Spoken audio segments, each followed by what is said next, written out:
Olé! Salut les amis, bienvenue au Golf de Margaux. Aujourd'hui je suis avec Coach Chris. Yes papa! Sur ce magnifique beau temps.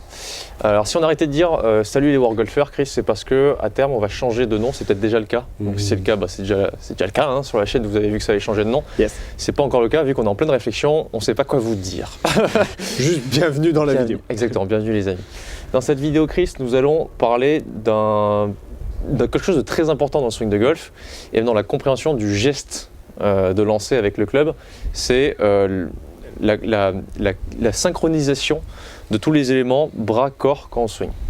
Bien souvent, lorsque les golfeurs débutent le golf, ils ont pas mal de pensées techniques. Ouais. Ce qui se passe, c'est qu'en fait, avec ces pensées techniques, ils segmentent le swing étape par étape. Or, quand on swing, c'est un geste qui est global, qui se veut normalement naturel et qui ne doit pas se faire. On n'a pas le temps de penser, quoi. Donc il faut essayer de trouver du naturel. Et le naturel, s'il n'est pas complètement ancré, il y a des petits exercices pour aider à avoir du naturel dans le sens dans lequel on voudrait pour créer de la vitesse avec la tête de club. Ça sera plus fluide. Plus fluide, plus relâché, avec la sensation de ne pas devoir créer d'efforts pour aller loin. Donc on va parler de ça. Chris, est-ce que tu peux nous en dire un peu plus ? D'une manière générale, tout ce qui est lié à l'effort est lié à un déplacement de quelque chose. L'idée, c'est d'essayer de se greffer sur ce qui a le plus de force, c'est le corps, c'est la masse. Et d'une manière générale, en fait, c'est de jouer avec cette masse, mais tout en la synchronisant. Ouais. Parce qu'à partir du moment où il y a une masse qui va dans un sens, une masse dans l'autre, ça crée des efforts supplémentaires qui ne sont pas forcément très utiles, qui ne servent pas à grand chose. Des fois, on se met dans des positions trop bizarres, alors qu'il y avait juste à aller tranquille à droite, à gauche. Et d'ailleurs, c'est un peu le principe de cet exercice, c'est d'aller à droite, c'est d'aller à gauche, et c'est de se balader avec tout ça. Ouais. Il y avait une phrase que tu avais dit qui était très intéressante, c'était... par rapport au chien ? Ouais. Alors ça, c'est spécial dédicace à la famille Damiano. Daniel le regrettait, qui était un prof en Guadeloupe, qui aimait bien dire en cours que c'est le chien qui remuait la queue et pas la queue qui remuait le chien. Donc l'idée, c'était d'essayer d'avoir tout en synchronisé. Le chien étant le corps, la queue étant les bras, le club et le relâcher. C'est-à-dire que le corps est vraiment la base du swing, pendant que les bras, eux, j'aime bien dire aussi, c'est un peu dans la même idée, le corps tourne, les bras swing. C'est-à-dire qu'il n'y a pas de dissociation nécessairement entre les deux. L'idée, c'est vraiment que vous compreniez dans cette vidéo en fait, que le déplacement dans votre swing, c'est quelque chose de fluide. Un swing de golf, c'est un mouvement en fait. Le problème, c'est que c'est un mouvement qu'on croit devoir débuter en statique. Ouais. Si on observe les pros, leur routine, ils ne sont jamais en statique. C'est-à-dire qu'il y a toujours... Ça bouge tout le temps. C'est-à-dire qu'il y a de l'énergie, en fait, quelque part, qui est là, qu'on essaye de capter et qu'ensuite on essaye de lancer. Il ne faut pas être complètement... Il y a quelques pros qui sont en statique, mais c'est très rare. Complètement statique, s'imaginer que d'une position où on ne bouge pas, on va emmener le club et le ramener. Il y a des énergies qui nous emmènent, des forces qui nous emmènent d'un côté et de l'autre. Et pour essayer de voir tout ça d'une manière plus fluide, on va essayer de comprendre avec Chris dans quel sens ça doit se situer. Et vous le faire travailler. Exact. Donc comme tu l'as dit, l'exercice du pingouin, de la chien qui remue la queue. C'est exactement ça. L'exercice du pingouin, c'est quoi, Chris ? Alors, l'exercice du pingouin n'est pas très compliqué, en sens où on sait que le club, en fait, il va aller d'un côté et de l'autre. Et l'idée, en fait, c'est tout le temps d'essayer de l'accompagner. En fait, à partir du moment où il va à droite, le poids va à droite. À partir du moment où il va à gauche, je vais avec à gauche. Mais c'est pas de dissocier les deux et d'éviter ce genre de bascule un peu opposé. En fait, c'est de dire, à un moment donné, quand le club va à droite, je vais à droite. Quand le club va à gauche, je vais à gauche, en fait. Mais je ne fais que l'accompagner et j'essaie d'essayer de suivre le tempo de la tête de club plutôt que de lui imposer, en fait. C'est ça. On va se greffer sur le poids de lui-même. Ça c'est cool, à partir du moment où on commence à faire ça, on se dit ok, je vais à droite, donc ça tombe bien, je le fais partir devant déjà, donc je suis à gauche. Ouais. Et puis dès qu'il va repasser devant moi, je vais l'accompagner, et puis après le laisser repartir dans l'autre, à droite et à gauche. L'idée en fait dans cet exercice, ça peut paraître tout bête, mais c'est pas si simple à faire en termes de coordination. Vas-y, refais-le. Alors déjà, on va peut-être certainement voir la caméra si on fait un ralenti, c'est que il part de l'avant pour aller vers l'arrière. On voit souvent chez les joueurs pros ou chez les très bons joueurs ce qu'on appelle un fort droit de presse. Le fort droit de presse, c'est le fait de démarrer, exactement comme tu Wolf, de démarrer devant pour repartir ensuite derrière. Ouais. Démarrer d'une position statique, là tu ne bouges pas, ni les hanches ni les épaules, rien, démarre directement vers l'arrière. Galère. Voilà, c'est compliqué en fait. Ouais. C'est-à-dire que tout le monde le fait plus ou moins. C'est intéressant de pouvoir l'exagérer pour le comprendre. C'est-à-dire qu'il y a pas mal de joueurs qui aiment bien aller dans une position d'impact pour ensuite repartir vers l'arrière. ça peut être pas mal aussi. Dans la même idée, c'est de comprendre qu'en fait, ça va de l'arrière vers l'avant tout le temps. C'est pas parce qu'on essaye d'aller vers là-bas qu'il faut démarrer de là pour aller là-bas. Non, on a le droit de partir un peu, repartir dans l'autre sens, c'est pas trop dérangeant. L'idée, c'est d'être justement pas trop dissocié, de pas se dire je suis là et ensuite c'est les hanches qui partent et le club qui reste derrière. Non, non, non. Je pars derrière et j'ai la sensation qu'il y a tout qui fonctionne en même temps pour emmener le club vers l'avant. Ça. Et en plus, ce qu'on peut remarquer généralement, donc quand on met des joueurs quelquefois sur ce qu'on appelle des plaques de force, donc ça permet de mesurer les appuis, on se rend compte que pour déclencher quelque chose, en fait, il faut exercer une pression dans l'autre sens. Donc en fait, le démarrage du swing commence très souvent par une poussée sur la jambe avant pour déclencher. Et dans le cas inverse, une poussée sur la jambe arrière pour aller vers l'avant. Dans l'autre sens. Mais bien souvent, il y en a, ils font l'inverse. Pousse sur la jambe arrière, ce qu'il faut qu'ils se mettent complètement à l'envers. Et puis à partir de là, ça déroule, mais pas du tout dans le bon sens. Donc ce qu'on va s'amuser à faire, ça va être d'essayer de voir un peu ce qui se passe sous les pieds et d'essayer de voir aussi comment on s'équilibre. Hein, parce qu'à un moment donné, c'est bien les pousser, mais on peut pousser dans tous les sens en fait. L'idée, c'est plusieurs exercices pour vous aider à être dans un tempo qui soit plutôt naturel, donc en tout cas comme on le souhaite. Swinger en marchant, c'est-à-dire que juste faire des petits gestes, juste comme si tu te chippais, on va enlever la balle. T'imagines une ligne de balles là, comme s'il y avait des balles, et tu vas essayer simplement de marcher toujours en faisant des petits gestes jusqu'à peu près ici. Ça me parle, j'avais fait une vidéo d'ailleurs là-dessus, 160 balles j'avais tapé consécutif comme ça. Et bizarrement, on le voit, à chaque fois ça fait droite, gauche, droite, gauche. Imaginons que tu te décoordonnes parce que tu décides de lancer les hanches avant les bras. L'enfer. En fait, il n'y a plus du tout de rythmique, tout simplement. On va faire exprès de lancer le corps avant le corps plus que les bras. Vas-y. Et ensuite, dans l'autre sens, essaie d'avancer. Voilà, là il est en sens inverse. Pivot inversé. Allez, pingouin. Maintenant, tu vas essayer de lancer les bras et le corps qui suit. Ok. Non, là tu le fais pas bien. Là tu le fais trop bien. Je le fais trop bien. Oui. Et donc les bras, le corps suit ensuite. Voilà. Les bras et le corps. Essaye de marcher. C'est chaud. Ça le fait, mais c'est vraiment pas naturel. En vrai, tu le fais pas comme il faut. Alors, je vais te montrer. Je vais te faire comme il faut. Donc, je suis trop coordonné. Je lance. Là, on voit que je suis en retard, en fait. Ah, c'est mignon. Ça marche bien, ça, on le voit souvent, ça d'ailleurs dans les swings. Oui, et c'est bien ça le souci, c'est justement de comprendre, de se dire, je lance le club.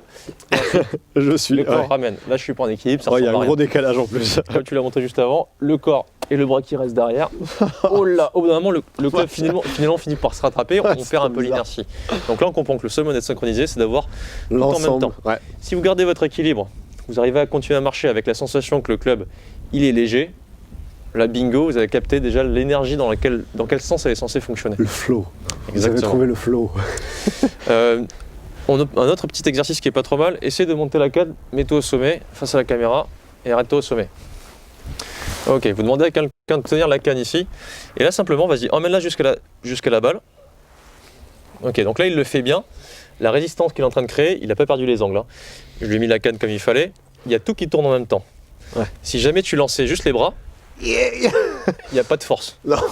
Le corps, mais en laissant les bras derrière, là ça bouge en fait. C'est-à-dire que tu es obligé d'avoir tout qui part en même temps.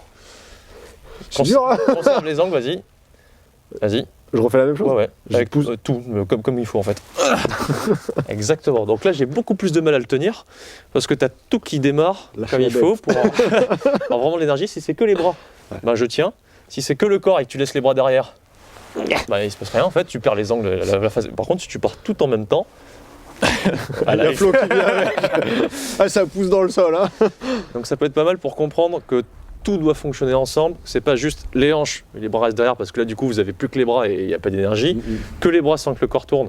Moi je reste ici, je peux le tenir avec 2 doigts. Si je pars avec tout en même temps, là par contre je me fais emporter. C'est un peu dans la même idée, c'est d'imaginer que là tout va vers l'avant. C'est ça. Mais ça c'est... J'arrive pas à mettre le mot, mais c'était hyper intéressant parce que quand tu as tenu la canne, en fait, j'ai fait comment je fais pour forcer en fait. La toute première chose que j'ai fait, c'est je descends en fait, je squatte un peu presque. Tu squattes. Je descends et après j'utilise que les obliques en mode pousse-toi de là mon coco, je t'embarque. C'est ça, les gros muscles. Les gros muscles. Et bizarrement, il y a un truc qui est tout bête. Et vous essayerez à la maison. Flo, tu peux mettre les deux mains comme ça, s'il te plaît, vers l'avant. Est-ce que tu peux pousser mon petit doigt là-bas? Avec ce que je veux? Juste avec les mains là. Il est en galère. Ouais. Avec ce que tu veux, doucement. Hein. Ouais, pour pas te l'arracher. Ouais, j'ai pas envie de casser ton doigt, quoi. Ah non, mais là, mon doigt, ça va. Ok. Vas-y, doucement. Ce qu'il faut comprendre, en fait, c'est que si vous cherchez à forcer avec ça, vous êtes foutu.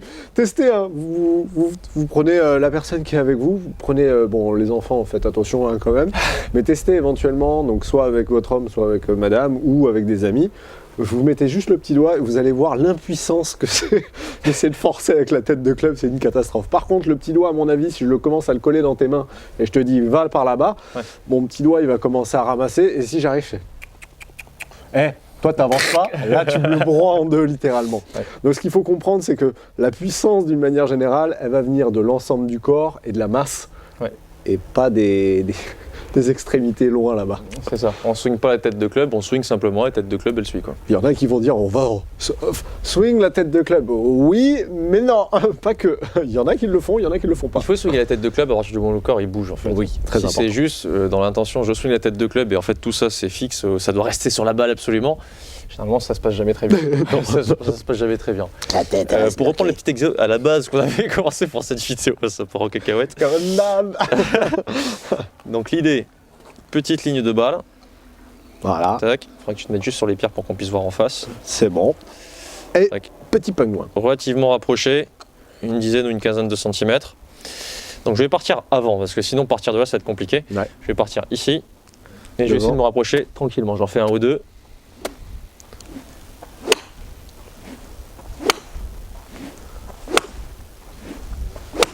Tac. Donc là on remarque le travail des pieds et du corps, vraiment une bonne synchronisation pour garder la rythmique. En plus ce qui est bien c'est que ça m'enlève la notion de vouloir frapper la balle, beaucoup plus tranquille. T'arriverais à nous refaire la même chose mais à l'envers? C'est-à-dire? Non, tu tapes pas par là-bas. Hein? Comme ça? Ouais. Là on va rigoler. Alors de ce point de vue là, vous avez pu voir qu'à chaque fois que Flo fait les swings vers l'avant, en fait on a aussi un club qui vient glisser toujours après. Oui. Donc là, à mon avis, dans ce sens-là, bon déjà, c'est pas très naturel pour Flo. Coordination inverse. Là, on peut voir que le club, à chaque fois, il glisse avant. En fait, je peux même pas y arriver. Quoi. Si, tu vas faire gratte, top. Donc, je lance le club et je laisse le corps tranquille, ça? Tu essaies de te mettre dans les appuis inverses. Ah, que c'est nul. Pardon. Oh, la dernière, ça allait. Flo le rattrape bien avec les mains. Mais bon. C'était histoire de voir un peu le test, mais c'est chaud quand même. En fait, là, c'est comme si je subis le club, quoi. C'est le chien qui subit la queue. T'imagines la queue qui bouge pas, le chien qui bouge, quoi. C'est un peu ça l'idée. C'est horrible. Le gars marche, il n'y a plus rien. Out of control. C'est ça. Bon, vous l'aurez compris, quoi qu'il en soit, avec ce petit exercice de taper en marchant, vous aurez déjà peut-être une petite notion, si elle vous manque, de comment réussir à synchroniser le tout en gardant l'équilibre. Si vous y arrivez, bénéf. Si vous n'y arrivez pas, ça se travaille. Voilà. Sans forcément avoir des balles, juste un club dans les mains, dans votre jardin, sous le jardin, n'importe où, vous pratiquez sans balle. Dans un bunker aussi, ça peut être bien. Dans un bunker, vous ça peut être pas mal aussi. Une ligne comme s'il y avait la balle et vous essayez à chaque fois de faire le mouvement et vous regardez comment ça glisse. Exactement. Voilà, comme ça, une petite notion de point de contact au bon endroit aussi. Comme ça, on affine un petit peu les sensations. Une ligne de balle, ça fonctionne bien. Voilà, c'est un cours dans le bunker, bravo. Et ensuite, deuxième chose, donc là, c'était un autre petit délire, mais comprendre que c'est un peu la même idée, que tout doit fonctionner en même temps. Ouais. Quand je te tenais le club, tu avais beaucoup plus de force avec tous les gros muscles qui tiraient et pas juste les bras, la tête de club et l'ensemble qui se déplace. Si vous observez les pros, regardez les prochaines fois à la télé que vous regardez un tournoi, regardez leurs pieds. Ne serait-ce que sur les approches aussi. Sur les approches aussi, on remarque qu'il y a quand même les appuis qui bougent un petit peu. Dans les swings d'essai, souvent, on voit un talon qui bouge un peu, qui vient se replacer. Ça peut presque être une vidéo à part entière, ça. Ça peut être une vidéo à part entière aussi, mais c'est la même idée d'avoir ce déplacement. Ouais, il y a même carrément des joueurs comme Jim Furyk qui montent, qui déplacent le pied et ensuite qui vont swinguer. Parfait. Même dans les chips, il fait ça. Tac. C'est-à-dire que des pieds fixes au sol, ancrés, c'est pas ultra nécessaire tant que tout bouge dans le bon sens. Et se synchronise bien, surtout. Se synchronise bien. Parce qu'après, il y en a qui font l'inverse. Hein. Ils lèvent le pied, et puis là, après, c'est fini. Ils sont à l'envers. Le pied ne le reposera jamais. C'est fini. Ouais. Alors, ça fait ça. Et ensuite, ça fait ça. T'as fini de m'imiter ou comment? Quoi qu'il en soit, merci pour cette vidéo qui est partie un peu en cacahuète, comme d'habitude. On espère quand même que ça vous a plu. N'hésitez pas à nous le dire en commentaire, si ça vous plaît ce genre de vidéo. Non, c'est nul. Non, mais nous le dire si vous aimez bien les petits moments de craquage ou si on doit tout couper, rendre le truc ultra stoïque, très cadré. En même temps, je pense que si on fait ça, on va arrêter dans pas longtemps de faire des vidéos parce que ça nous éclatera pas, clairement. Ça nous éclatera pas et puis on sera pas aussi efficace. Non, il faut rigoler au golf. T'as oublié de dire la phrase qu'on avait dit. Et justement, il n'y en avait pas, couillon. Tu vois, il est perdu directement. Dès qu'il y a un script, c'est fini. Il n'y avait pas de script, c'est pour ça que tu l'as pas. C'était quoi la phrase? Il n'y en avait pas. Ah bah non, il n'y en a pas. Voilà, c'est pour ça que ça marche, je me souviens. Ouais, stop. On like, on partage, on s'abonne. On active la cloche des notifications, sinon comme d'hab, vous allez rater toutes les vidéos. Et puis c'est tout, voilà, c'est comme ça. On n'hésite pas à aller voir dans les commentaires. Dans les commentaires. Dans la description. Dans la description, donc juste en dessous. S'il y en a qui ne savent pas où aller, juste en dessous de la vidéo, il y a une petite flèche comme ça, vous cliquez dessus, ça ouvre un descriptif. C'est là où c'est là il y a où vous pas mal de trouverez choses intéressantes dedans. Ok, oui. Vous verrez, on peut même savoir où Flo travaille, vous pouvez savoir où je travaille. Il y a même une formation qui est juste fantastique, où on prend tout le parcours, on le passe au crible, on prend tous les coups de golf, on décompose tout. Et on dans la même humeur. Simple, ouais. Voilà, dans la même humeur, donc... Voir toutes les clés pour bien scorer sur un parcours. C'est vrai. Café? Café. Pas plus. Ça a été pas mal.